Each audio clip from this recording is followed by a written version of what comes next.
আসসালামু আলাইকুম গাইস, কেমন আছো? আশা করছি সকলে ভালো আছো। আল্লাহর রহমতে আমিও ভালো আছি। আজ 15ই আগস্ট অর্থাৎ স্বাধীনতা দিবস। আজ স্বাধীন হয়েছিল দেশ। আজ আমাদের এখানে আমাদের বিধায়ক তুষার কুমার মজুমদার এসে পতাকা উত্তোলন করলো। তোমাদের ওখানেও কি বিধায়ককে পতাকা উত্তোলন করেছিল? আমাকে একটু কমেন্টে জানাবে। প্রথমে আমাদের বিধায়ক এসে পতাকা উত্তোলন করলো এবং আমাদের বিদ্যালয়ের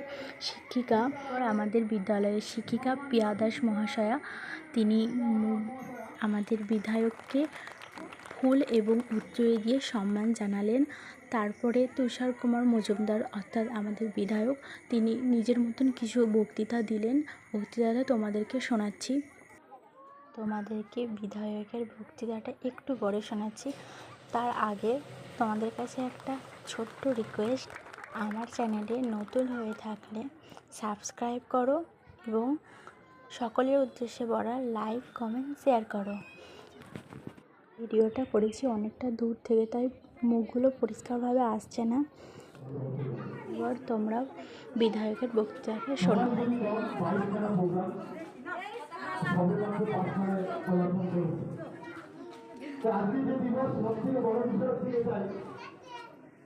যে আমাদের সম্মান জানাতে হবে তাদের, যারা যে আমাদের জন্য জীবন দিয়েছে, তারা নিজেদের জন্য হবে, সেই বীর শহীদদের দিকে আমাদের প্রভাব আসবে। তাদেরকে সম্মান জানাতে হবে, তাদেরকে মনে রাখতে হবে। প্রতিটি ঘরে আমরা তাদের ছবি রাখবো। নেতাজি সুভাষচন্দ্রের ছবি সব ঘরে থাকবে। প্রতিটি ঘরে আমরা যেখানে আছি, আমাদের যে কার্যালয় থেকে আরম্ভ করে সমস্ত। তোমরা তো বিধায়কের বক্তৃতাটা শুনলে। এরপর বিধায়ক আমাদের স্কুলে গাছ লাগালো, সেই ভিডিওটা তোমাদেরকে দেখাই, চলো। তারপর কিছু নৃত্য পরিবেশন করলো খুদে বাচ্চারা, সেটাও তোমাদেরকে দেখাচ্ছি।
এরপরে ক্ষুদে বাচ্চাদের লরেন্স এবং লাড্ডু বিতরণ করা হলো। তারপরে অনুষ্ঠানের কিছু নৃত্য এবং কবিতা পাঠ করলো। তারপরে অনুষ্ঠান শেষ হলো।